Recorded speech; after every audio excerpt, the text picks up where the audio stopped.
Lo he resumido todo el capítulo del Lachmann. Y yo ahorita la bibliografía me parece que es el MUR que te habré utilizado para ello, ¿ya?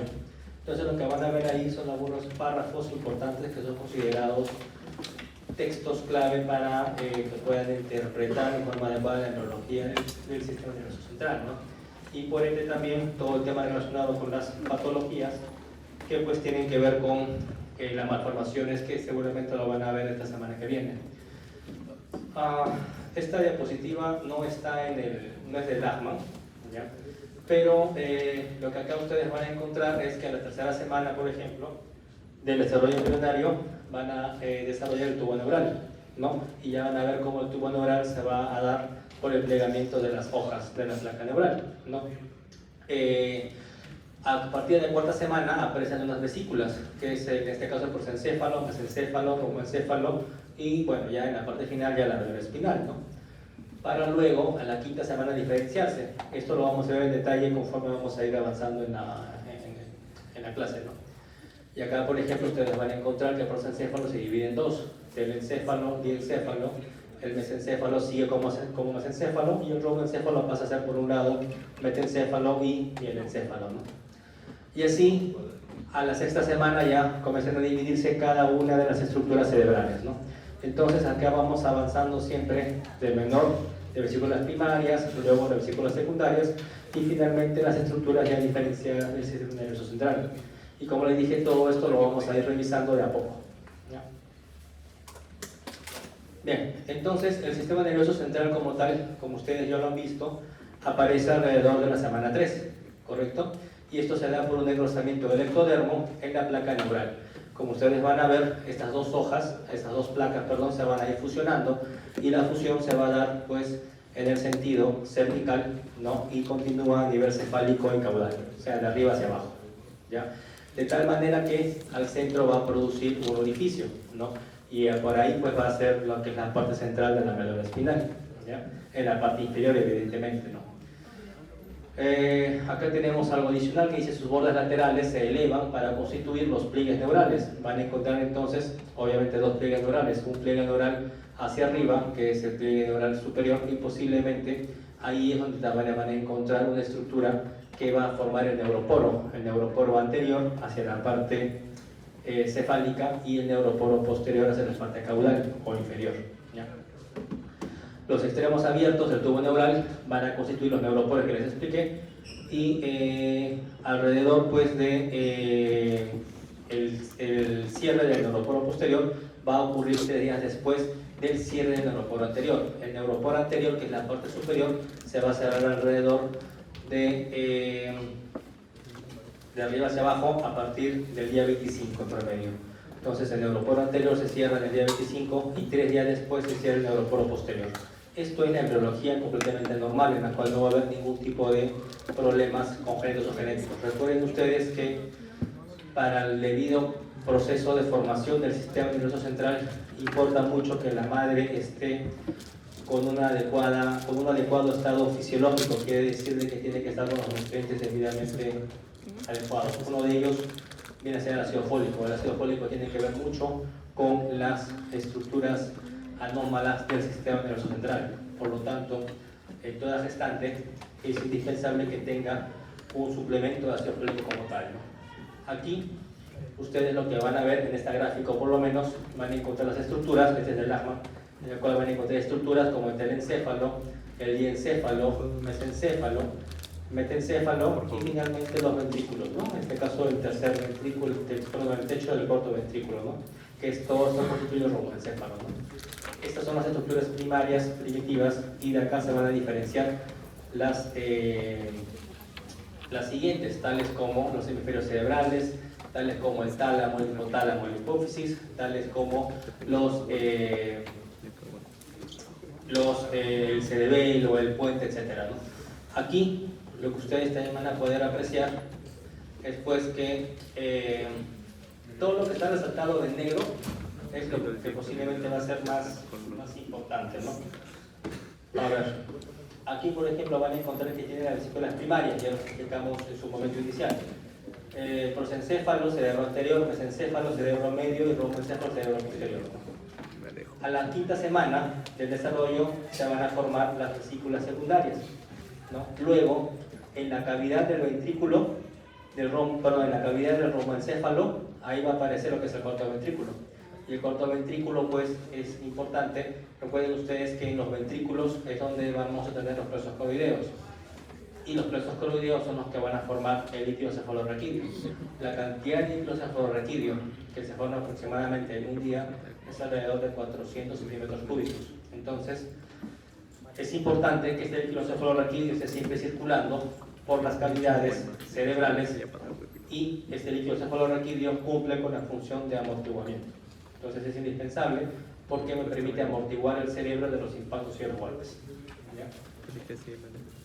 El lumen del mesencéfalo conecta el tercer ventrículo con el cuarto y finalmente forman el acueducto de Silvio, y cada ventrículo lateral se comunica con el tercer ventrículo por medio del foramen interventricular de Monro. Estas son las estructuras ya en los adultos que ustedes van a poder apreciar. Aquí en esta gráfica superior van a encontrar cómo estas placas se van a ir fusionando hacia la parte central, y la fusión de las placas también tiene que ver con el hecho de que las placas se junten, van a tener que ver con factores inductores, ¿no? Los factores inductores van a ser importantes porque de manera genética, ¿no? O por lo menos de forma por regulaciones de la transcripción de las proteínas y de los genes, vamos a poder también tener un mejor desarrollo del sistema nervioso central. Ese es otro punto importante. Aquí en la clase también hay algunos factores genéticos, genéticos que he considerado importantes, que tienen que ver con los mecanismos de transcripción. La médula espinal como tal, ¿no? Como ustedes ya más o menos lo habrán visto, va a tener esta connotación en su estado inicial, ¿no? Vamos a tener por un lado una placa alar, por otro lado una placa basal. Esto es importante porque la información, por ejemplo, a nivel de la placa alar va a ser de tipo sensitiva, y a nivel de la placa basal va a ser de tipo motora, lo que finalmente va a ser el asta ventral. Entonces, esta pues es un esbozo de lo que en el futuro va a ser la médula espinal como tal, ¿no? Y rodeando vas a tener la capa marginal por un lado, ¿no? Capa marginal, después vas a tener también la capa del manto, y todo lo que está alrededor o en la parte central va a ser considerado como la capa neuroepitelial, ¿no? Estructuralmente también va a tener una placa del techo y una placa del piso, ¿no? Entonces estas estructuras son importantes que nos recuerden, sobre todo la placa alar, que tiene que ver con la información dorsal sensitiva, y la placa basal, que tiene que ver con la información ventral y motora, ¿no? Esto mismo que está acá está formado aquí, ¿no? La capa neuroepitelial, la del manto y la capa marginal lo describimos aquí de tal manera que la pared del tubo neural va a tener las células neuroepiteliales. Todo es el tubo neural que se está fusionando, y evidentemente que están las células neuroepiteliales, ¿no? Tras el cierre del tubo se forma esta capa. Al cerrarse el tubo neural se transforman estas células neuroepiteliales en neuroblastos. Y hay una lámina también donde vamos a ver este tipo de regulación celular. La capa del manto, finalmente lo que ven acá, la capa del manto va a constituir lo que conoceremos en el futuro como la sustancia gris. Y la capa marginal, que es la que está por fuera, va a constituir lo que se llama la sustancia blanca, ME es médula espinal, ¿ya? Los encrotamientos ventrales, o sea, las placas, en este caso basales, las anteriores, no como les dije, van a formar las áreas motoras. Y las placas dorsales, o sea, posteriores, las alares, van a formar las áreas sensitivas. Más resumido que esto no van a encontrar, ¿ya? Y hay un surco limitante, ¿no? Que es la hendidura longitudinal, que pues marca el límite entre ambas, ¿no? Acá adicionalmente van a encontrar la placa del techo, como les expliqué, y la placa del piso también, que no tienen neuroblastos. Esto es también importante que lo recuerden, ¿no? Dentro de esta estructura lo que carece de neuroblastos va a ser la placa del techo y la placa del piso. Son vías de cruce de fibras nerviosas nada más, porque van a ir las fibras de un lado a otro, ¿no? Aquí lo que ustedes van a observar en la parte inferior, ¿no? Va a ser el desarrollo de los neuroblastos, neuroblasto polar, neuroblasto bipolar, y a medida que vamos avanzando van a encontrar también lo que es el neuroblasto multipolar, ¿no? Ya que prácticamente es una neurona adulta, ¿no? Tal y como la van a poder observar. Acá van a encontrar un poco más de lo mismo, lo que se refiere a la placa alar y la placa basal. La placa basal, como la pueden ver, tiene que ver pues con los axones motores ventrales. Acá tenemos raíz motora ventral y lo que es la parte motora, ¿no? Y la placa alar es la parte sensitiva, es la parte dorsal, que está hacia atrás, ¿no? Y pues va a tener la raíz sensitiva dorsal como parte de su estructura. Finalmente los dos se van a formar en un solo tronco, que es el tronco nervioso raquídeo. ¿Ya? Bueno, este es un poco más de lo mismo, ¿no? Y acá, por ejemplo, la histología nos refiere de que los neuroblastos se forman por la división de células neuroepiteliales.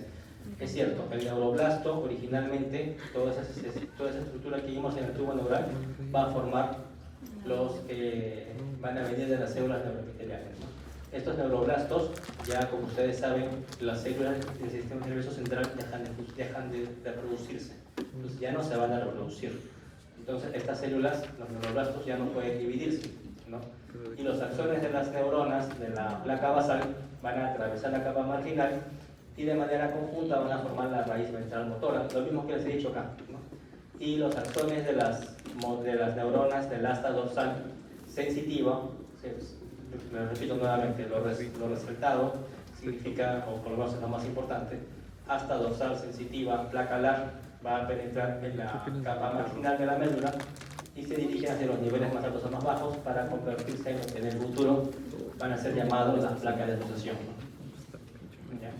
Entonces está acá conceptos claves: neuroblasto apolar, bipolar y la prácticamente adulta, la neurona como tal. Conceptos claves: la placa alar va a tener necesariamente relación directa con el asta dorsal, y la asta dorsal tiene que ver también con las fibras nerviosas de tipo sensitivas, mientras que la placa basal va a tener que ver con el asta ventral, y esto tiene que ver a su vez con lo que va a ser la raíz motora ventral, ¿no? Entonces, de tal manera que también dentro de las estructuras del sistema nervioso central ustedes van a encontrar lo que denominarán como las células de sostén. Son las que le dan resistencia al tejido nervioso. Y acá ustedes van a encontrar unas células que son las células neuroepiteliales, ¿no? Estas células neuroepiteliales en su momento vimos que se dividen en neuroblastos, ¿correcto? Y que el neuroblasto después ya no puede dividirse en más, solamente evoluciona para ser neuronas, ¿no? Pero también vamos a tener la posibilidad de que se forme el glioblasto, y de acá va a terminar siendo la oligodendroglia y finalmente la microglia, ¿no? Y estas células pues vienen a ser las células prácticamente de sostén, porque le da la estructura de sostén al sistema nervioso central, y todo esto deriva de la célula neuroepitelial, ¿no? Entonces acá tenemos el texto. Los glioblastos, que son las células de sostén primarias, se forman de las células neuroepiteliales, obviamente cuando ya deje de producir neuroblastos, ¿no? Los glioblastos migran desde la capa neuroepitelial hasta, o sea, del centro hacia la periferia, ¿no? Hacia la capa del manto y la capa marginal. La capa del manto se diferencia. En la capa del manto, estos glioblastos se van a diferenciar en astrocitos, que lo tienen por acá, acá lo tienen, astrocitos protoplasmáticos y los astrocitos fibrilares, ¿no? Y la oligodendroglia, ¿no? En la capa marginal forma varias capas de mielina, y estos también van a formar parte de las estructuras pues, nerviosas, ¿no? Y así finalmente tienen a la célula que es la microglia, tiene la capacidad fagocítica a partir de la célula del mesénquima vascular, ¿no? Entonces todo está en relación directa con el texto. Las células neuroepiteliales además van a producir las células epidimarias que revisten el canal central de la célula espinal. Entonces hasta aquí tienen, por ejemplo, que la célula neuroepitelial, o el neuroepitelio, va a formar finalmente los neuroblastos, y otra parte va a formar el glioblasto, ¿no? Y finalmente lo que van a formar son las células epidimarias, ya en el adulto, o por lo menos en el desarrollo fetal secundario, ¿no? Entonces, hasta aquí me parece que hemos dado algunas ideas muy puntuales respecto al sistema nervioso central, ¿no? Placa alar, placa basal, hasta anterior, hasta posterior, motora, sensitiva, etc., ¿no? Y recordando también el tema de del desarrollo de las células nerviosas motores, ¿no? Ahora bien, esto es de otro libro, ¿no? Este es del... bueno, acá dice Cameron, pero me parece que es del Moore esta imagen, no es del Lachman, ¿ya? Acá te dice cuál es la división de todos los tipos de células que parten a partir del neuroepitelio. Entonces, como parte del neuroepitelio, que es una célula finalmente totipotencial, célula madre, ¿no? Va a pasar a ser, como les expliqué en su momento, la célula progenitora del origen neural, ya que tiene un neuroblasto dipolar, multipolar y la neurona madura o adulta, ¿no? Que es la que hemos visto, ¿no? Asimismo también van a poder formar las células de la glía, ¿no? Y acá tienen por mitosis finalmente terminan siendo los trocitos tipo 1, los trocitos tipo 2, y un último grupo de células terminan siendo las células ependimales. Entonces ahí tienen el desarrollo total de todas las células que pueden provenir a partir del neuroepitelio, ¿no? Entonces esto de acá no se lo pueden olvidar. El neuroepitelio finalmente termina, después de todo su recorrido mitótico y de desarrollo, por un lado en neuronas, por otro lado en oligodendrocito, astrocito tipo 1 y tipo 2, y las células ependimales. Ese es el desarrollo total o global de las neuronas, ¿no? Perdón, del neuroepitelio. Bien, entonces aquí lo que ustedes tienen es que estas células de la cresta neural, las células de la cresta neural como tales, este es un dibujo que ya hemos visto previamente, así que acá no hay nada nuevo, ¿ya? Las células de la cresta neural van a derivar del ectodermo, ¿ya? Y acá están originando ¿qué cosa? Los ganglios sensitivos, que son los ganglios de la raíz dorsal. Obviamente todo lo que es sensitivo es dorsal, ¿no? Sensitivo, dorsal, eso tiene que estar también en relación directa. Sensitivo, dorsal, ¿no? Y lo otro que es motora ventral, ¿no? Eso también son conceptos que sí van directos, ¿ya? Finalmente, estas células de la cresta neural van a dar origen a los ganglios sensitivos, esto es lo más importante, a los neuroblastos autónomos y también a las células de Schwann, las células pigmentarias, los odontoblastos, las meninges y las células de los sarcofaringios. Entonces, todas estas estructuras nerviosas van a derivar de la cresta neural, ¿no? Ahora bien, los nervios espinales, ¿no? Que son obviamente los nervios que tienen que llevar también información nerviosa hacia la periferia, va a tener fibras motoras. Estas fibras motoras van a aparecer a partir de la cuarta semana, ¿no? Y esto es lo que van a formar las raíces ventrales. Aquí vimos la raíz ventral, no la raíz anterior, ¿no? Y acá tienen cómo se van formando esos nervios, ¿no? Las raíces nerviosas dorsales, o sea, las posteriores, son las fibras sensitivas. Eso es lo que tenemos visto. Estas fibras sensitivas van a originar o se originan de los ganglios de la raíz dorsal, o sea, en la parte posterior. Repito nuevamente, sensitivo posterior, anterior viene a ser la parte motora. Las fibras de la raíz dorsal van a proveer inervación sensitiva, eso ya lo sabemos, y las fibras de la raíz ventral, información motora, inervación motora. Entonces hasta ahí creo que los conceptos están, como le dije, bastante claros y bastante entendibles, ¿no? Después tenemos por acá los nervios espinales, van a contener tanto fibras sensitivas como motoras. Este es un nervio espinal, ¿no? Y forman sensitivo y motor. Tienen las dos, ¿no? los dos filetes nerviosos, ¿no? Las ramas primarias dorsales inervan la musculatura axial dorsal, las articulaciones, las vértebras y la piel de la espalda. Aquí estamos hablando del tema de la inervación, ¿no? Por eso, acá las raíces, o las ramas, perdón, primarias dorsales van a inervar los músculos axiales dorsales. Todo lo que es músculo axial se refiere a los músculos del tronco o la parte posterior de la espalda, los músculos más grandes de la parte posterior. Axial es central, ¿ya? Dorsal se refiere a la parte posterior, ¿no? Articulaciones vertebrales y la piel de la espalda, o sea, la parte sensitiva, ¿no? En este caso. Mientras que las estructuras o las ramas primarias ventrales, los dorsales, van a inervar las extremidades, la pared anterior del cuerpo, y van a formar los plexos braquiales, que ustedes seguro lo han visto en anatomía, plexo braquial, ¿no? Y también van a formar los plexos lumbosapios.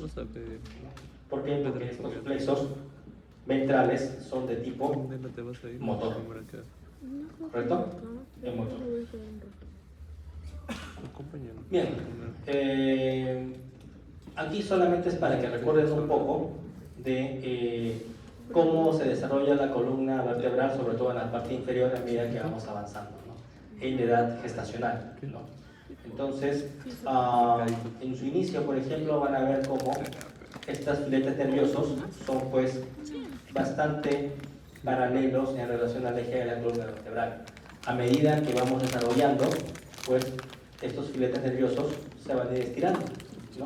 Y finalmente, estos filetes nerviosos van a constituir lo que ustedes van a conocer como la cola de caballo, ¿no? La cola de caballo, ¿no? ¿Para qué es importante esto? Esto es importante para un procedimiento que se llama punción lumbar, ¿ya? En la punción lumbar lo que va a existir es la punción lumbar a través pues, de los espacios vertebrales. Van a extraer líquidos cefalorraquídeo por cualquier fin de estudio que ustedes quieran hacer. Por ejemplo, meningitis, estudios de enfermedades autoinmunes del sistema nervioso central. Ustedes van a hacer la punción lumbar y la punción lumbar va a extraer líquido. Al extraer líquido, tienen que saber dónde van a punzar. Una cosa es punzar a un niño, un neonato, una cosa es punzar a un adulto, ¿no? Estamos viendo en todo caso de que en el adulto la punción lumbar va a ser alrededor del L4 y L5. ¿Por qué no puede ser en otro lugar? Porque si ustedes van a ir a punzar entre L2 o de repente L3, lo más probable está de que encuentren algún tipo de filete nervioso, esta parte de la cola, ¿no? Y pueden encontrar nervios y esos nervios finalmente funcionan causa dolor, ¿no? Entonces lo ideal es tratar de hacer la punción lumbar en la zona en la cual no va a haber mayor tipo de lesión nerviosa, ¿no? Y eso lo tienen acá, ¿no? El crecimiento desproporcional condiciona que las raíces dorsales y ventrales de los nervios espinales tengan una orientación oblicua, como lo pueden apreciar acá. En la médula espinal del adulto termina entre L2 y L3. La segunda y la tercera vértebra lumbar está acá, L2 y L3, ¿no? El saco dural y el espacio subaracnoideo se extiende hasta S2, o sea, el sacro 2, ¿no? Y acá lo que ustedes van a conocer es el filo terminal, que es también llamado la cola de caballo, ¿no? La raíz dorsal y ventral de los nervios espinales por debajo del extremo terminal de la médula en L2 y L3 constituyen en conjunto lo que es la cauda aquí, ¿no? O la cola de caballo. Y finalmente, como les expliqué, la punción lumbar es ese procedimiento en el cual tú vas a aspirar o vas a extraer el líquido cefalorraquídeo, se va a dar a nivel de la vértebra entre L4 y L5. Por eso, anatómicamente, ustedes tienen que saber dónde se encuentran esas vértebras. Y el punto de referencia es la cadera. Los ángulos de la cadera, una línea prácticamente que las une, ahí, en ese espacio, se presume que está en el 4 y el 5. Si tienen dudas al respecto, incluso, lo que pueden hacer es tomar algún tipo de ecografías. O sea, ya con la ayuda ecográfica de diagnóstico, ustedes van a poder encontrar ya con detalle dónde van a poder extraer líquido. Bien, entonces, esta parte habla respecto a los mecanismos de transcripción, ¿no? Les expliqué que en su momento el desarrollo anatómico o embriológico del sistema nervioso central, tanto de la médula como de algunas estructuras cerebrales, ¿no?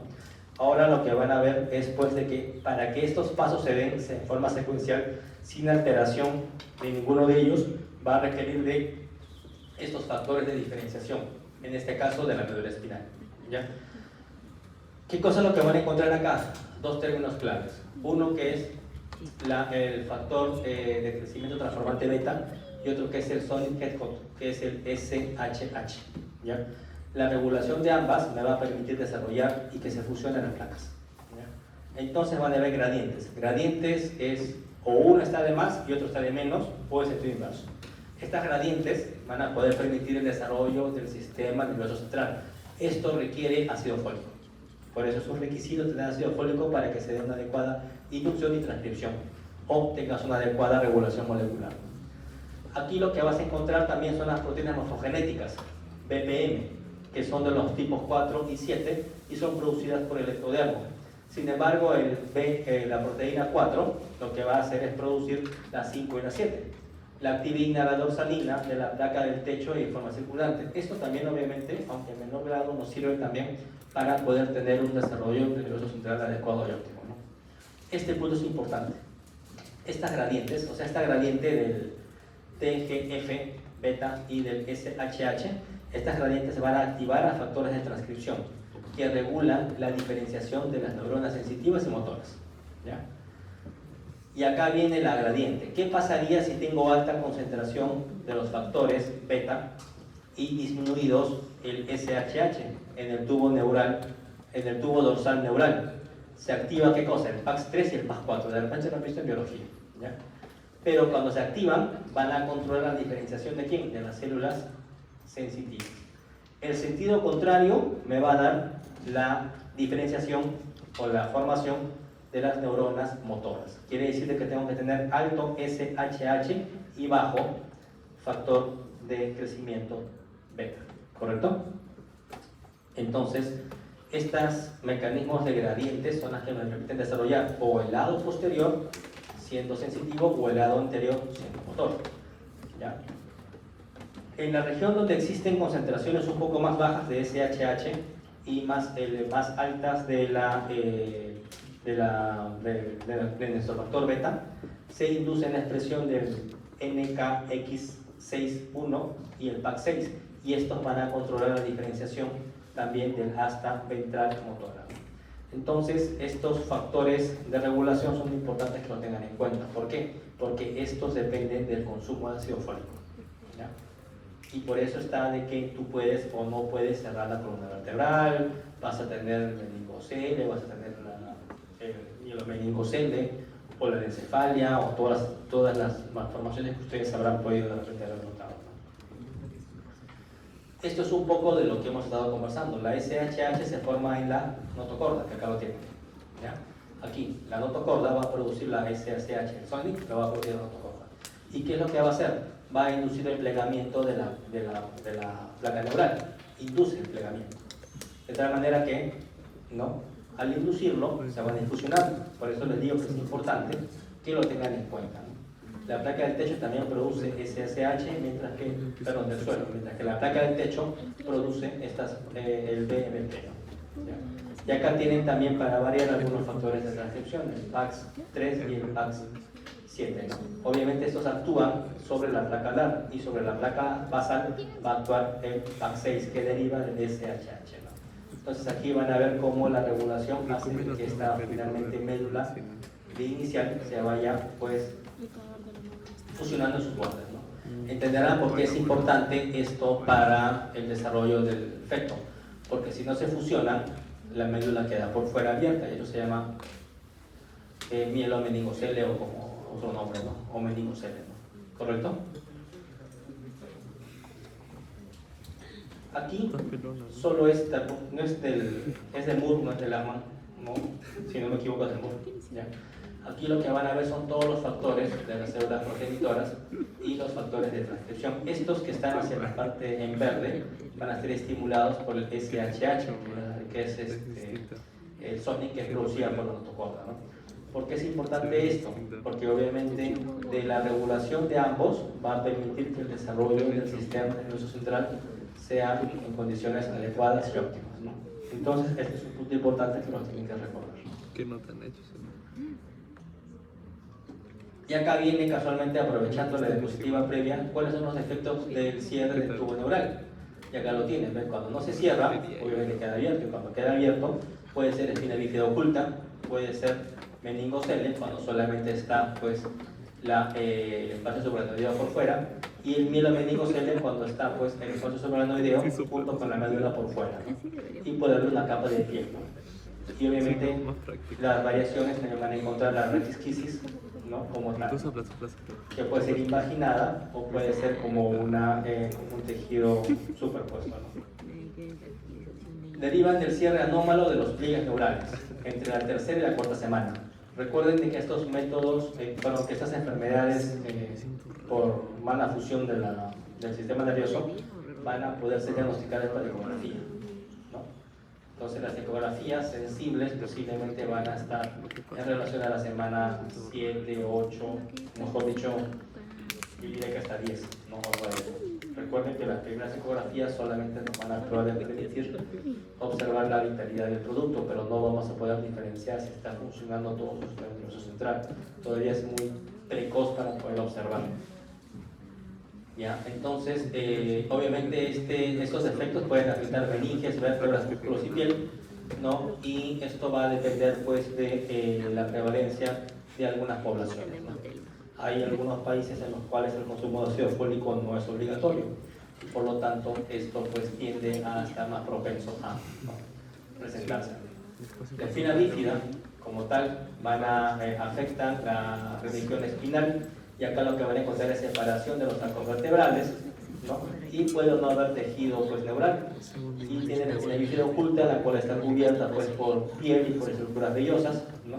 Y tienen el meningocele y el mielomeningocele, en la cual pues ya está, pues, no hay una fusión de vértebras y todo el contenido está pues hacia la parte exterior, solamente constituyendo un saco, que es como un quiste, ¿no? Es una tumoración finalmente. Obviamente esto requiere manejo quirúrgico, ¿no? Y esto es lo que se tiene que diagnosticar. Obviamente estos dos es más fácil de diagnosticarlo, o la raquitis también, pero la espina bífida oculta podría incluso pasar inadvertido. Usualmente lo que van a encontrar es en la parte distal, casi en el sacro, en el S1 y S2, ¿no? Casi al final, ¿no? De todo. ¿Qué van a encontrar?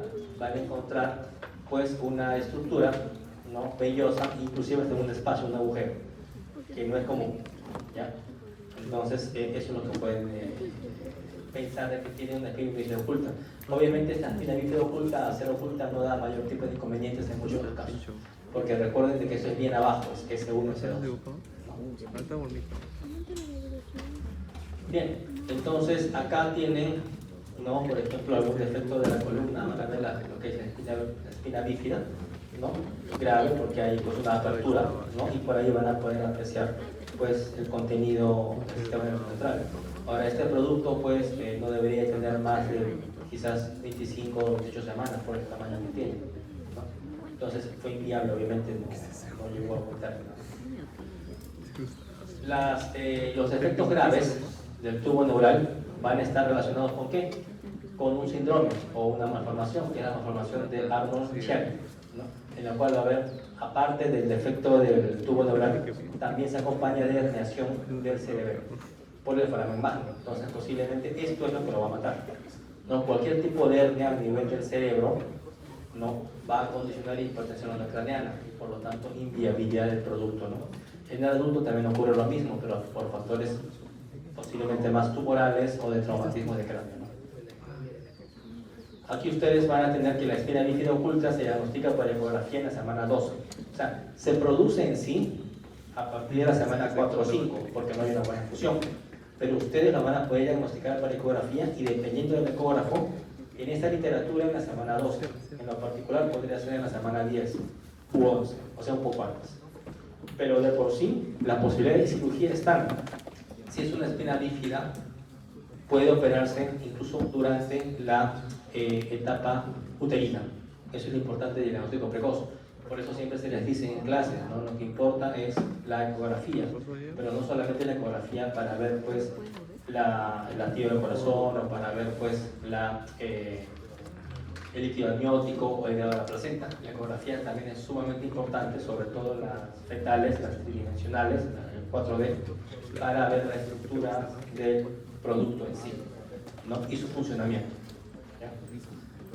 La cirugía fetal se puede practicar a partir de la semana 22. Y acá hay un punto importante, ¿no? Acá también en la espina bífida lo que van a encontrar es altas concentraciones de alfa-fetoproteína, ¿no?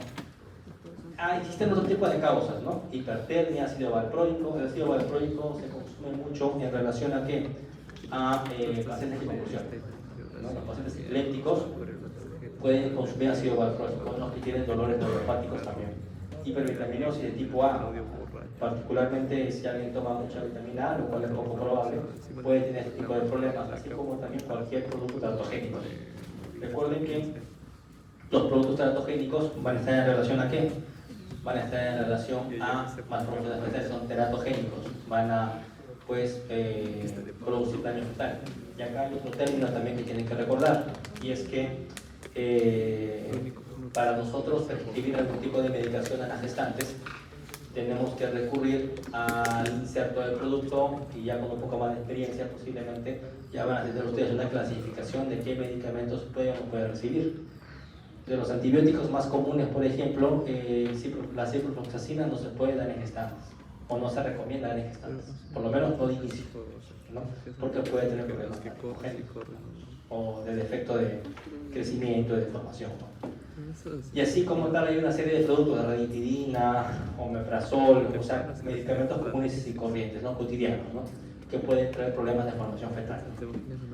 Luego de eso, pues la prevención se da con el ácido fólico 400 microgramos al día, durante por lo menos, obviamente esta literatura es muy optimista, un mes antes de la concepción, pensando en que el embarazo va a ser planificado, pero como no siempre es planificado, por lo menos tienes que tomarlo durante los primeros 3 meses de gestación, esperando a que se formen todos el sistema nervioso central de forma adecuada. El ácido fólico también puede ayudar a disminuir la incidencia de autismo. Bien, bueno, esta gráfica no se mide todo.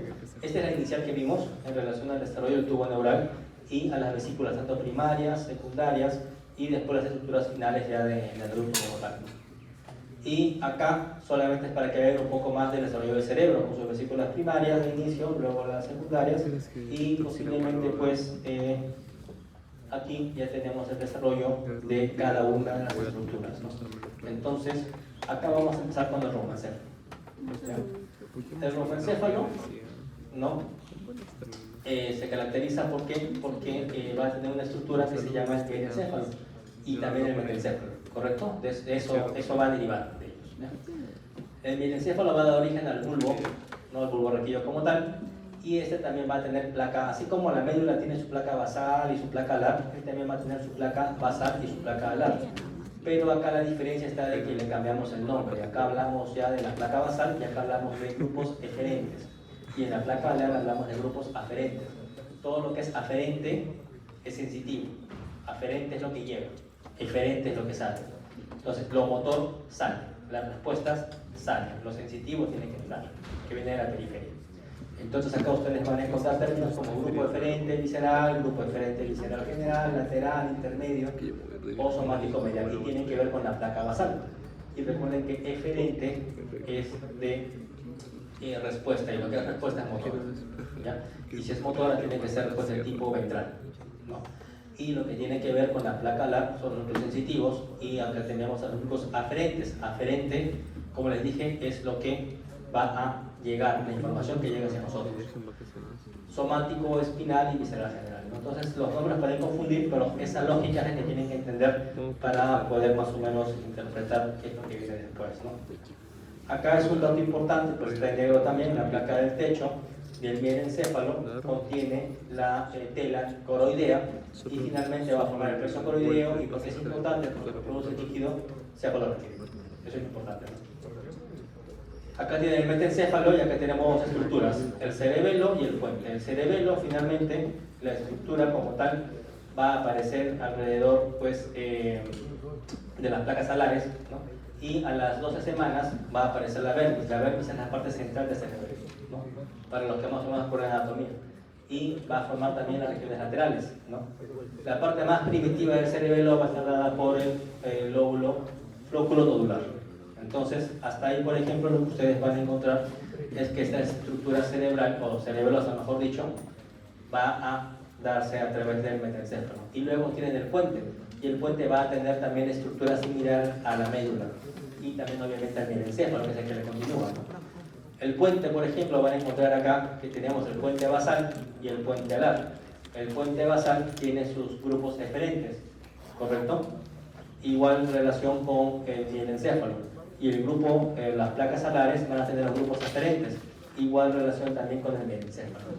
Entonces hay una relación directa, solamente los nombres son los que van a cambiar, y esos nombres pueden ocasionar hasta cierto grado de confusiones. Bien, entonces aquí lo que ustedes van a encontrar pues son el desarrollo de la médula como tal. Vean ustedes, por ejemplo, perdón, del mielencéfalo como tal, ¿no? Acá lo que ustedes van a encontrar, vean ustedes, es el cuarto ventrículo. El cuarto ventrículo, recuerden ustedes que ahí es donde vamos a tener el plexo coroideo, lo que finalmente va a formar líquido cefalorraquídeo, ¿no? Y acá también van a encontrar unas estructuras que acá las tenemos en color azul, que son las del grupo aferente, ¿no? Y en la parte siempre hacia atrás, ¿no? Y el grupo eferente, ¿no? Que es el grupo, como les dije, eferente, viene a ser respuesta, viene a ser motor, tiene que ver con toda la respuesta ventral motora como tal, ¿no? Entonces, aquí ustedes van a poder tener también una diferencia entre lo que son las respuestas aferentes con los 3 grupos que hemos visto y las respuestas eferentes con lo que también hemos conversado respecto a la información sensitiva o motora, ¿no? Explicado un poco más, acá van a encontrar, por ejemplo, esta es la previa, ¿no? En el sentido de que primero tienen la placa LAR, después tienen la placa basal, y a medida que esto se va desarrollando, vean ustedes cómo tienen los grupos aferentes en la parte posterior y los grupos eferentes en la parte anterior, ¿no? Esto para que busquen siempre la correlación. Y acá tienen el preso coroideo, está formando en la placa del techo. Y este preso coroideo que va a formar líquido cefalorraquídeo, ¿no? Y aquí, bueno, las estructuras que hemos visto, el mesencéfalo hacia arriba, el metencéfalo un poco por debajo, y de ahí van a encontrar el corto ventrículo, van a encontrar las placas basales, las placas alares, ¿no? Y de esa manera pues se va formando la médula espinal. Hemos empezado el desarrollo embriológico desde la médula y estamos yendo de abajo hacia arriba. Esto es de Lachmann, ¿ya? Y aquí en el Lachmann lo que ustedes van a encontrar, por ejemplo, son a qué deriva cada una de estas eferentes. Por ejemplo, solamente voy a dar un ejemplo para que ustedes lo revisen, ¿ya? El grupo de eferente somático general va a tener el tipo de inervación del músculo estriado-somático, ¿no? Y esto va a tener que derivar ¿de dónde? Del metencéfalo por un lado y también del bienencéfalo por el otro, ¿no? ¿Y esto con qué par craneal se relaciona? Con el grupo par craneal del tercer, cuarto, sexto y el par craneal número 2. ¿Y qué es lo que inerva? Lo que inerva va a ser el músculo extrínseco del ojo y la lengua, ¿no? Entonces, cada una de estos grupos aferentes que hemos visto, o eferentes, ¿ya? Van a terminar dando, por ejemplo, el aferente especial, el gusto y la audición. ¿Dónde se da? Como les dije, metencéfalo, metencéfalo, bienencéfalo. Es una continuación finalmente de la médula, o por lo menos del rombo. Es una continuación, así que hay mucho que decir. ¿Y qué es lo que tiene que ver con relación al gusto, a la cóclea, a los conductos semilunares? Y tiene que ver con el par craneal número 7, número 9, número 8. Entonces, esto es para que vean de que estos aferentes y estos eferentes efectivamente pues tienen que dar algún tipo de inervación o de llevar información en todo caso hacia los órganos efectores. Por ejemplo, como les dije, el eferente da información, por eso hablamos de músculo, esfínter de la pupila y músculos. Los aferentes reciben información, entonces ustedes van a recibir información de los sentidos. Y ahí tienen, por ejemplo, el gusto, tienen la lengua, tienen lo que es el oído, tienen lo que es el tacto, la temperatura, etcétera, el tubo digestivo. O sea, más claro no lo van a poder de repente digerir, ¿no? Y lo que trato de hacer es que solamente que sea bien digerible, porque si ustedes tratan de leer el Lachmann como tal, la parte por lo menos del sistema nervioso es bastante complejo. A ver, pasamos y seguimos subiendo. Estamos en el mesencéfalo, que es el cerebro medio, ¿ya? En el cerebro medio vamos a tener algo muy parecido a lo previo. Van a entender ustedes que cada placa basal va a contener grupos motores, ¿no? La placa basal va a tener el grupo eferente somático medial y el grupo eferente visceral general pequeño, ¿no? Y acá hay una característica importante, que es el núcleo de Edinger-Westphal, ¿no? ¿Y por qué es importante? Porque inerva a la pupila. Eso es importante que lo recuerden, ¿ya? Entonces, ¿quién inerva al esfínter de la pupila? Viene a través del grupo eferente visceral pequeño por medio del núcleo de Edinger-Westphal, ¿no? Y la capa marginal de cada placa basal crece y finalmente forman los pedúnculos cerebrales. Acá, como pueden apreciar, ya no se va a formar esas estructuras que ustedes vimos al comienzo en relación a los aferentes. Acá solo tenemos por un lado la placa basal, que es eferente, y la placa marginal va a formar los pedúnculos cerebrales. Y acá los tienen, los pedúnculos cerebrales, ¿no? Pedúnculo cerebral, y solo tienes a los eferentes. Esto ocurre recién en el mesencéfalo, que es el cerebro medio. El prosencéfalo es el cerebro anterior, ¿no? El cerebro anterior como tal no va a dividirse pues en hemisferios cerebrales, que es el telencéfalo, el diencéfalo, que tiene a su vez la posibilidad de diferenciarse en ¿qué? En copa, tallos ópticos, hipófisis, tálamo, hipotálamo y epífisis, ¿no? Entonces, estas estructuras son las que van a derivar del desarrollo del prosencéfalo. Entonces, siempre en las preguntas que se les hace en la parte teórica, lo que les van a decir pues es qué deriva del prosencéfalo, qué deriva del diencéfalo, qué deriva del terencéfalo, del romboencéfalo, del metencéfalo, etc., ¿no? Y ya saben ustedes qué cosas va derivando. Cómo se da la inervación, por ejemplo, del gusto a través del grupo aferente, ¿no? ¿Correcto? Y así esto va a derivar por tal estructura que se llama encéfalo, metencéfalo. Entonces, tienen información como para ir construyendo un árbol de información, que es lo que nos importa. Acá tienen también otro conocido que es el ventrículo lateral, perdón, el ventrículo, el tercer ventrículo. Luego tienen los plexos coroideos, y recuerden que estos plexos coroideos, ¿qué cosa producen? Líquido cefalorraquídeo, ¿no? Y bueno, más adelante tienen una imagen en la cual les voy a dar un texto en el cual les voy a decir cuál es la importancia de la bolsa de Rathke y la formación de qué, la formación de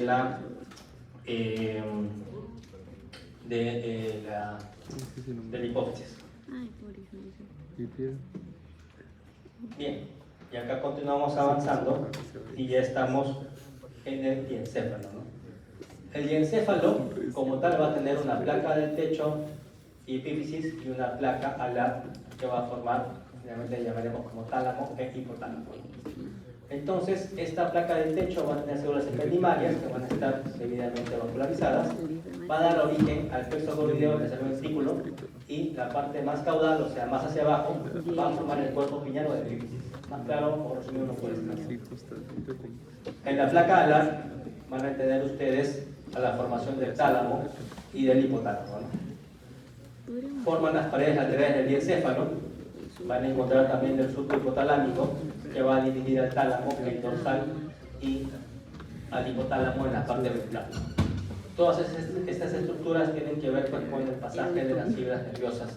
En el caso del tálamo es importante porque a ese nivel tenemos que pasar las fibras nerviosas motoras. El hipotálamo regula las funciones viscerales, regula el sueño, la digestión, temperatura y las emociones, ¿no? Como parte de lo que han visto. Y acá es lo que le comentaba respecto a la bolsa de Rathke, ¿no? El desarrollo de la hipófisis, ¿no? O pituitaria, ¿no?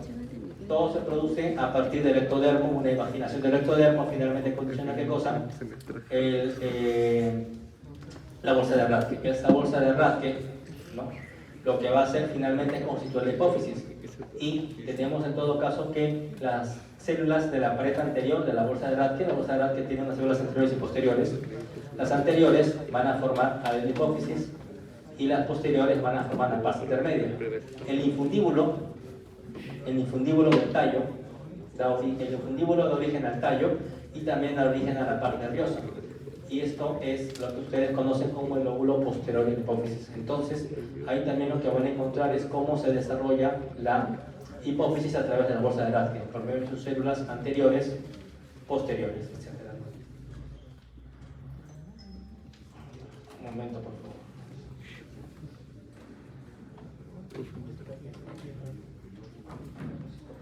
Ya, bien. Acá tenemos al telencéfalo. A ver, chicos, por favor, estoy escuchando mucha bulla, me distrae también un poco ya. El telencéfalo como tal, ¿no? El telencéfalo, como les dije, va a estar constituido por 12 vaginaciones laterales. Y acá ya hablamos de hemisferio cerebral. Y al hablar del hemisferio cerebral ya tenemos pues que hablar también de los ventrículos, ¿no? El hemisferio cerebral se va a formar a partir de la quinta semana. Y las evaginaciones de las paredes laterales van a formar ¿qué cosa? Van a derivar del prosencéfalo, ¿no? Recuerden que el prosencéfalo es el cerebro anterior, ¿ya? Cerebro anterior, y de ahí viene el telencéfalo como tal, y de ahí vienen los hemisferios cerebrales, ¿no? Y también la lámina terminal que está por acá. Entonces, este es un corte de costado, ¿no? Mediana, en el cual van a ver el ventrículo lateral, bastante grande. Van a encontrar un cuerpo estriado, el tálamo rudimentario y la corteza cerebral que está por fuera, ¿no? Este es un corte también en el cual ustedes, prácticamente transverso, en el cual van a encontrar el plexo coroideo, el ventrículo lateral y cómo este plexo coroideo va a producir el plexicolarraquídeo. Y casualmente la idea de la producción del plexicolarraquídeo es que este ventrículo se colapse, ¿no? Porque ese ventrículo está lleno de líquido. Recuerden que el líquido cefalorraquídeo es el que le da la posibilidad al cerebro de tener la función de amortiguación. O sea, bueno, mejor dicho, el líquido cefalorraquídeo amortigua al cerebro frente a los impactos y a los golpes. Por eso está de que en los niños es bien difícil que los recién nacidos es difícil que tengan fracturas, ¿no? He visto que se caen de la cama, que se caen de 800.000 lugares, y no les pasa gran cosa, no se fractura porque tienen pues las fontanelas por un lado y tampoco se rompe ningún vaso, ninguna arteria importante, salvo que el traumatismo sea muy intenso, ¿no? Pero en general no tienen mayor tipo de inconvenientes, ¿no? He visto que se caen de la cama y están ahí como si nada, ¿no? ¿Por qué? Porque el cerebro está bastante protegido, no en forma muy sólida, sino más bien con estructuras blandas que le permiten tener una amortiguación adecuada, como les expliqué, el líquido cefalorraquídeo es uno de ellos, ¿no? Bien, entonces acá hablamos un poco del plexo coroideo. Lo que importa acá del plexo coroideo, ¿no? Van a estar en los ventrículos laterales, como les dije, y van a formar ¿qué cosa? Líquido cefalorraquídeo, ¿no? Lo que importa también recordar aquí es que estos cuerpos estriados, el cuerpo estriado, va a formar dos partes, o se divide en dos partes. Una porción dorsomedial, que es el núcleo caudado, y una porción ventromedial, el núcleo lenticular, integrado por el putamen y el globo pálido. Entonces acá ya saben de dónde deriva el núcleo caudado por un lado, y saben de dónde deriva el putamen, el núcleo lentiforme y el globo pálido, ¿no? Que derivan a su vez de la porción ventromedial, y es la porción ventromedial del cuerpo estriado. Cuerpo estriado, dos partes: dorso medial, ventrolateral, y de ellas cada una que les he comentado. Bien, los ganglios basales, ¿de dónde vienen? Los núcleos caudados y lentiforme, que es el putamen y globo pálido del futuro, van a formar parte de los núcleos denominados ganglios basales. Entonces de ahí sale también la denominación de ganglios basales, ¿no? El crecimiento continuo de los hemisferios cerebrales determina la formación, obviamente, de los lóbulos, ¿ya? Estamos hablando del lóbulo frontal, lóbulo temporal, occipital, etc., ¿no? Entonces, el desarrollo del cerebro es así, como le dije, por etapas, ¿no? Bien, acá lo que ustedes van a encontrar es el desarrollo de la corteza cerebral. Y el desarrollo de la corteza cerebral va a tener pues tres partes, tres regiones: paleocorteza, arqueocorteza y la neocorteza, ¿no? Que es esa es en teoría la evolución del cerebro, ¿no? Como tal, ¿no? Entonces, lo que van a encontrar también son las comisuras. Las comisuras son esas estructuras, de repente, no sé si han visto un cerebro alguna vez disecado, pero hay como unas estructuras blanquecinas dentro del mismo que te permite hacer conexiones, ¿no? Entonces, estas comisuras van a encontrar primero una comisura anterior, que está constituida por las fibras del bulbo olfatorio y las áreas cerebrales relacionadas con los hemisferios pues, del lado opuesto. Van a encontrar también una segunda comisura, que es el hipocampo, que sus fibras derivan del hipocampo y convergen en la lámina lateral, terminal. Van a encontrar también la comisura del cuerpo calloso, que es quizás la más grande que van a encontrar dentro de los cortes anatómicos, ¿ya? Aparece en la 10ª semana de desarrollo y conectan, como les dije, las comisuras conectan algo, conectan estructuras, ¿no? A través de sus nervios, ¿no? Conectan las áreas no olfatorias de la corteza cerebral derecha e izquierda, ¿no? Y las comisuras por fuera de la lámina terminal, las comisuras posterior, avenicular y el gestón óptico. Acá lo que ustedes van a encontrar son algunas comisuras, ¿no? Acá van a encontrar, por ejemplo, el cuerpo calloso, van a encontrar la comisura anterior, van a encontrar también la comisura posterior, que está por acá, ¿no? Esta ya saben ustedes ubicarse, que viene a ser pues el cerebelo. Aquí obviamente está la médula espinal con la parte central, ¿no? Aquí van a encontrar los espacios vertebrales, los espacios poroventriculares, donde el líquido cefalorraquídeo se produce por medio del plexo coroideo, y más adelante pues ya el bulbo olfatorio y lo demás. Bien, entonces ya en relación a las meninges, lo que ustedes van a encontrar es que las meninges pues son unas estructuras bastante duras, ¿no? ¿Por qué? Porque derivan del mesodermo, ¿no? Y también de la célula neural, van a formarse alrededor de la 4ª y la 5ª semana, ¿ya? Sin embargo, estas meninges, dura madre, pilla madre y aracnoides, van a tener ciertas características, ¿ya? La capa externa, que se engrosa, viene a ser la dura madre, ¿no? La capa interna va a constituir la pía de aracnoides. Y después, recuerden que el líquido cefalorraquídeo va a estar circulando entre la pía madre y la aracnoides, ¿no? Luego, Esta dura madre es un saco fibroso resistente, es bastante duro. Cuando ustedes hagan cortes anatómicos van a darse cuenta que la dura madre es bastante duro y bastante resistente para poder realizar algún tipo de corte. ¿Ya? Las granulaciones aracnoideas permiten que el líquido cefalorraquídeo se absorba. Entonces, ¿quién produce líquido cefalorraquídeo? Los procesos coroideos. ¿Quién absorbe el líquido cefalorraquídeo? Las granulaciones aracnoideas. ¿Correcto? Bien. La dura madre también sostiene al cerebro, la hoz del cerebro, la tienda del cerebelo y la hoz del cerebelo. Entonces vean ustedes que son pues las estructuras de sostén. Dura madre, finalmente son las estructuras de sostén del sistema nervioso central, ¿no? Líquido cefalorraquídeo, lo que quiero que recuerden es que se produce obviamente en los procesos coroideos, en los ventrículos laterales, ¿no? Se reabsorbe a través de las granulaciones aracnoideas, tiene una cantidad diaria de producción de medio litro aproximadamente por día, ¿no? Y ya es absorbido como tal y tiene la función de mantener en suspensión al cerebro, lo que les dije, es una función de amortiguamiento. Bien, esta diapositiva es de, si no me equivoco, de Lachman, ¿ya? Acá solamente es para que se acuerden algunos genes, ¿no? El gen, por ejemplo, OX, lo que va a hacer es determinar los patrones del eje antero-posterior del romoencéfalo y especifica la identidad de las romómenas, ¿no? No sé si recuerdan el romoencéfalo como está el cerebelo, y el cerebelo tiene una característica anatómica peculiar, ¿no? Que son como unos surcos, ¿no? Ya, esa derivación va a venir también del gen OX, por ejemplo, ¿no? Luego van a encontrar ustedes, por ejemplo, que los patrones del eje antero-posterior en las regiones prosencéfalo y mesencéfalo van a ser a través del LM1 y el OTX2, ¿no?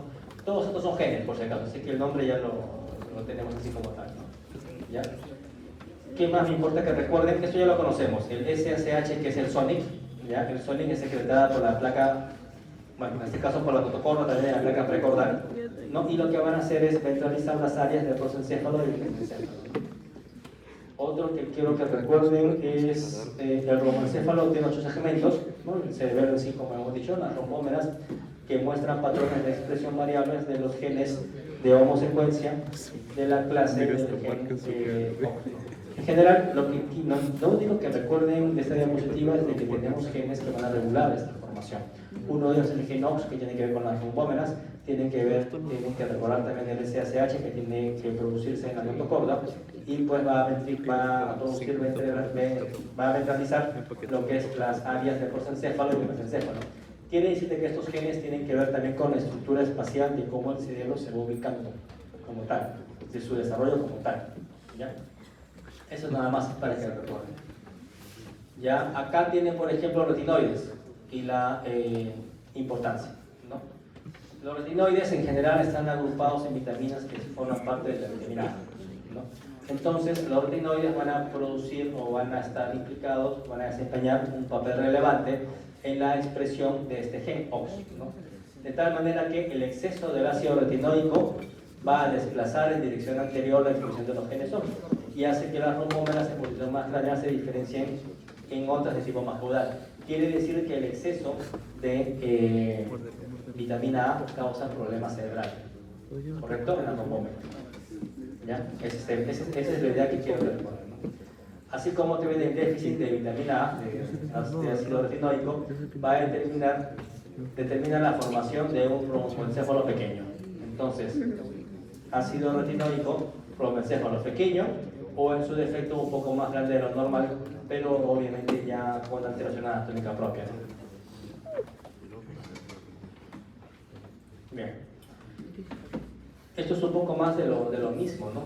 En lo cual hablamos de algunos factores de... Esto no lo voy a preguntar, solamente es para que tengan en cuenta que existen algunos genes. El EN2 participa en el desarrollo del cerebro, por ejemplo, necesito que lo recuerden, y el EN1 va a desarrollar, ¿no? O va a estar implicado en el desarrollo del mesencéfalo y también del romoencéfalo a nivel del cerebro posterior. Esto es un poco más de lo mismo que les he explicado, los genes OX, ¿no? Con sus varios subtipos que van a encontrar ahí.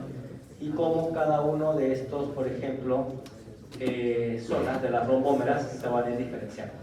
Entonces, cuando las rombómeras se alteran, posiblemente es porque tienen problemas de consumo en exceso o en efecto del ácido retinóico explicado, ¿no?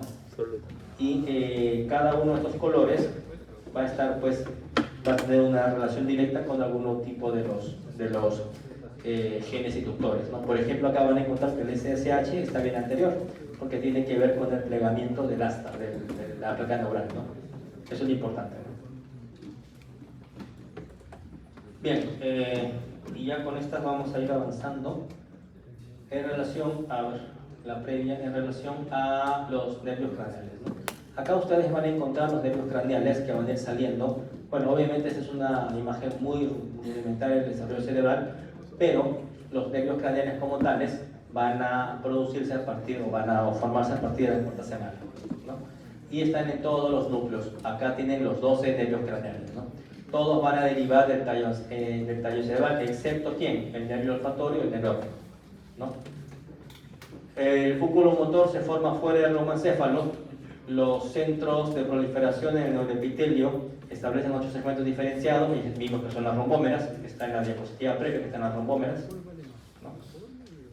Y finalmente las rombómeras van a dar origen a los núcleos motores de los nervios craneales, 4, 5, 6, 7, 9, 10, 11 y 12. Entonces, ahí están todos los nervios craneales, ¿no? Y de dónde derivan y cómo se desarrollan. Esto ya es la última parte de la clase. Vean ustedes los defectos craneales como tales, la holoprosencefalia, en la cual pues obviamente hay una pérdida de la línea media, ¿no? Y pues estos grados pueden ser, estos casos pueden ser graves o leves, ¿no? El leve, posiblemente, a lo mucho lo que vas a encontrar es la presencia de un incisivo, o sea, un diente en la parte central de la cara, ¿no? Mientras que en los casos graves van a encontrar los ventrículos laterales fusionados, van a encontrar ojos que se fusionan.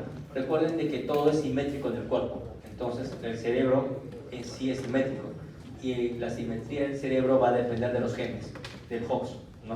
Cuando se altera por hipergeneminosis, por lo que fuese, la línea media no se va a centrar bien y por lo tanto va a haber fusiones. Estas fusiones pues traen este tipo de pacientitos, ¿no? Inclusive aquí también está pues el cíclope, ¿no? En el cual tiene un solo ojo, ¿no? Porque se fusionan. Los casos menos graves van a tener cierto grado de división del prosencéfalo con desarrollo incompleto de la línea media. Todo es alteración de la línea media. Y acá tiene que ver relacionado a las mutaciones del gen OX, ¿no? Perdón, del SHH, ¿no?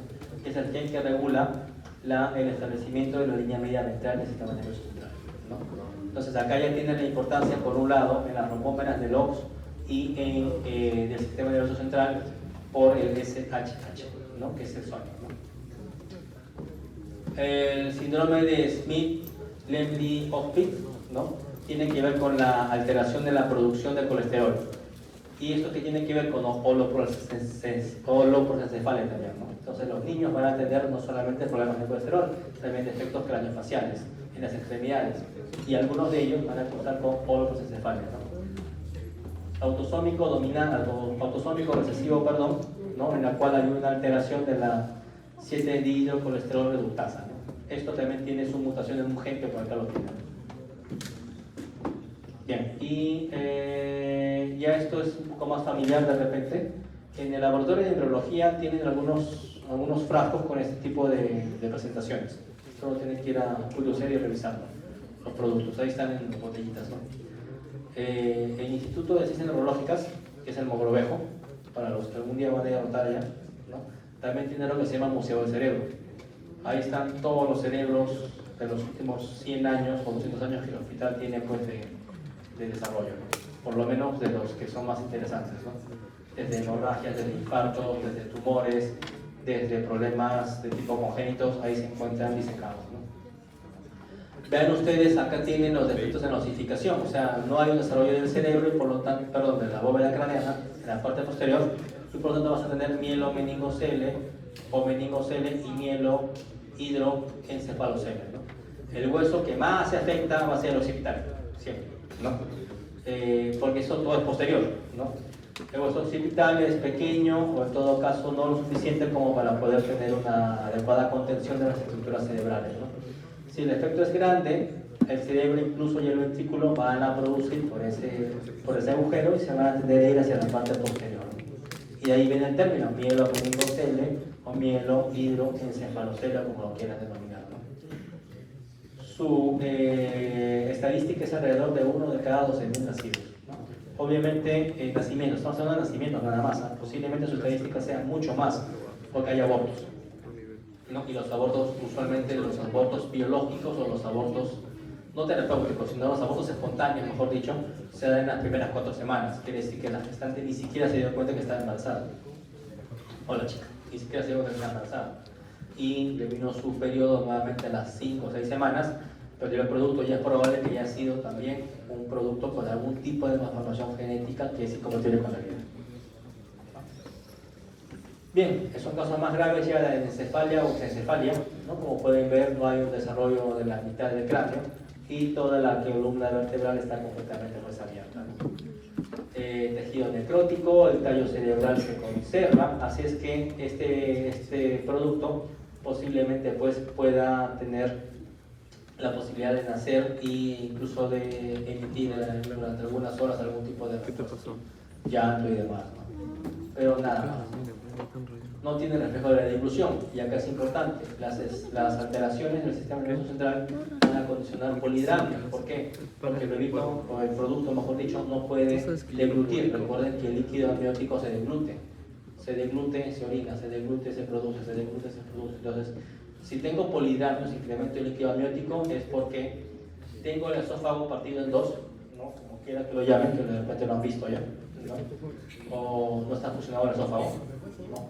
O en su defecto tengo una fístula traqueosofágica, o en su defecto tengo desarrollo alterado del cerebro, y en este caso pues no voy a poder deglutir líquido amniótico. Lo cierto está de que necesariamente voy a tener prueba de la deglución.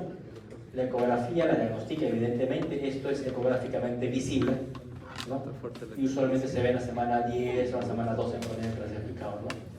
Y se puede dar más en mujeres en 5.000 nacimientos, 1 de cada 5.000 nacimientos. ¿Cómo prevengo esta patología? Pues este tipo de complicaciones a través del ácido fólico, 400 miligramos por día, ¿no? Siempre lo digan antes y durante la fase temprana de la gestación. El promedio son casi 3 meses, ¿no? Promedio.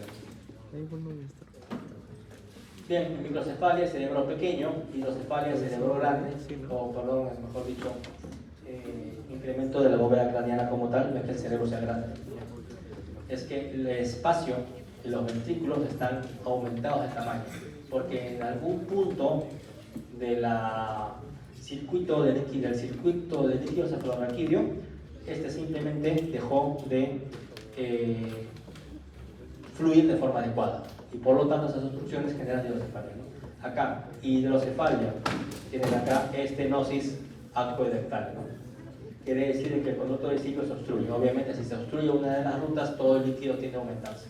Hidrocefalia, ¿no? Acá lo tienen arriba. Y después van a encontrar microcefalia, que es el cerebro pequeño, en el cual la bóveda craneana, ¿no? Es de menor tamaño que lo normal, ¿no? Discapacidad intelectual, evidentemente, y dentro de las causas tienen toxoplasmosis, ¿no? Que es una enfermedad que, bueno, responsabilidad de los gatos, la madre la productora. Bien, y esto solamente es la última, creo. Sí. Este es del Lachman también, en el cual solamente van a encontrar acá lo siguiente, ¿no? Los pares craneales, por un lado, y van a encontrar también de dónde deriva, y van a encontrar qué es lo que hacen, ¿no? Entonces, solamente para que lo revisen, ¿no? Par craneal, de dónde se forma, o quién lo forma, o dónde se origina, y qué es lo que finalmente hace. Eso es importante que lo sepan, ¿ya? Igual pasa acá, ¿no? La continuación de los nervios craneales y qué es lo que hacen.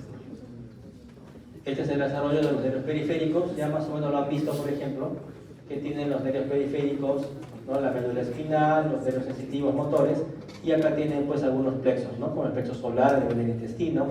Van a tener también la inervación pues, del corazón, que ya saben perfectamente de que es autónomo, pero igual va a tener inervación simpática y parasimpática, así como también los intestinos y todo el tubo el tracto urogenital tienen también inervación simpática y parasimpática. y eso también es para que lo revisen. No sé si está en asma, no me acuerdo bien, pero bueno, también para que vean cómo se da inclusive hasta la obstrucción de las vías aéreas por cuadros alérgicos. También tiene explicación embriológica como tal. Bien, entonces hemos acabado Bien. La clase, no sé si la tienen colgada.